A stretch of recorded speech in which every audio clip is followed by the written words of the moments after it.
अब यही सवाल रामायण में श्री राम को लेकर उठता है, क्या राम ने भी मांस खाया? सच बात यह है दोस्तों कि वेदों और वाल्मीकि रामायण में भी मीट खाने के उदाहरण मिलते हैं। शाबाश भाई, पूरे साल में इनको कुछ भी याद नहीं रहता, लेकिन जैसे ही हिंदुओं का त्योहार आता है दशहरा या रामनवमी तो झूठे एलिगेशन लगाते हैं। प्रभु श्री राम के सुवर्ण चरित्र के ऊपर ऐसे घिनौने आरोप लगाते हैं भाई, गंद मचाते हैं गंद। थोड़ी सी तो भाई शर्म करो ध्रुव भाई। आज के वीडियो के अंदर मैं आपको बताने वाला हूँ रामायण के सारे सत्य, और इस वीडियो में ये भी प्रूफ होगा क्या प्रभु श्री राम ने मांस खाया है या फिर नहीं।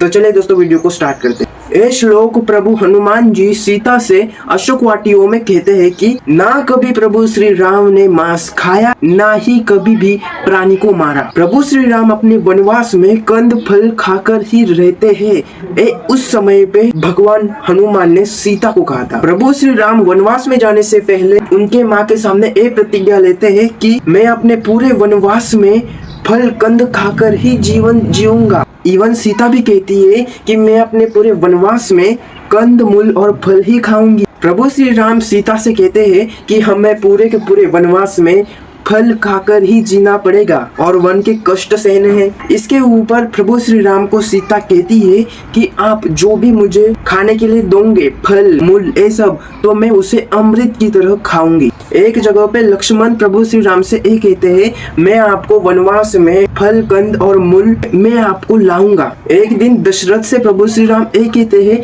मैं अपने पूरे के पूरे वनवास में फल कंद और मूल ही खाऊंगा। एक समय पे अयोध्यावासी भी परेशान थे कि हमारे प्रभु श्री राम महल को छोड़कर जंगल में फल खाकर कैसे सरवाइव करेंगे। प्रभु श्री राम अपने एक दोस्त से एक कहते हैं कि मुझे एक राजा नहीं बल्कि मुझे एक तपस्या समझो जो फल कंद खाकर ही जीवन जीता है। इवन दशरथ महाराज भी कहते हैं कि मैं फल कंद मूल खाता हूँ। इवन भरत से भी प्रभु श्री राम ये कहते हैं मैं अपने पूरे के पूरे वनवास में फल कंद और मूल ही खाऊंगा।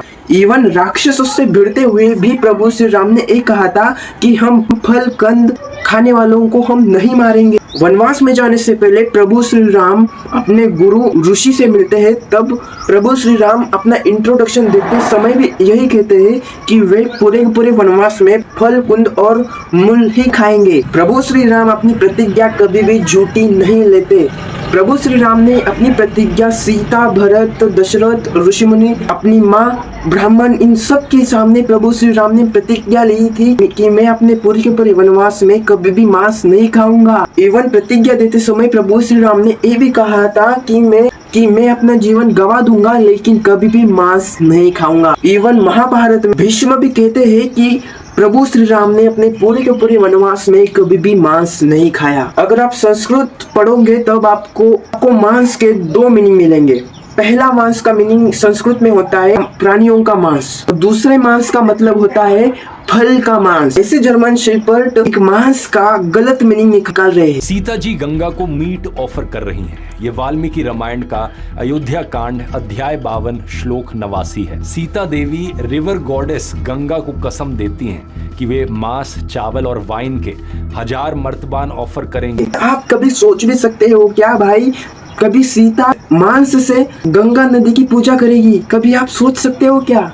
इतनी अच्छी पर्सनालिटी देखते हुए मदिरा के घड़े नहीं, मांस नहीं, सूर प्लस अघट मतलब जो देवताओं के लिए भी असंभव है। मांस मतलब फल का मांस, प्राणियों का मांस नहीं, फल का मांस। फल के मांस से सीता गंगा नदी की पूजा करती थी। और एक जर्मन शेपर्ड इस श्लोक को भी यूज कर अलग अलग मीनिंग लगाते हैं कि प्रभु श्री राम ने हिरण को मारा है वनवास में। इस श्लोक का भी तुम मतलब सुन लो। हथुआ का मतलब जान से मारना ये नहीं होता। हथुआ का मतलब होता है हल्के तरीके से पीटना। जैसे कि किसान अपने बैलों के पीठ के ऊपर धीरे तरीके से मारते हैं ताकि बैल आगे बढ़े, तो वैसे ही प्रभु श्री राम ने हिरण को धीरे तरीके से मारा था। वो भी प्रभु श्री राम हिरण के साथ क्रीड़ा खेल रहे थे। हंसते हंसते प्रभु श्री राम ने हिरण के पीठ के ऊपर धीरे तरीके से मारा है। तो भाई ना ही कभी प्रभु श्री राम ने हिरण को मारा है और प्रभु श्री राम ने अपने पूरे के पूरे वनवास में मांस नहीं खाया।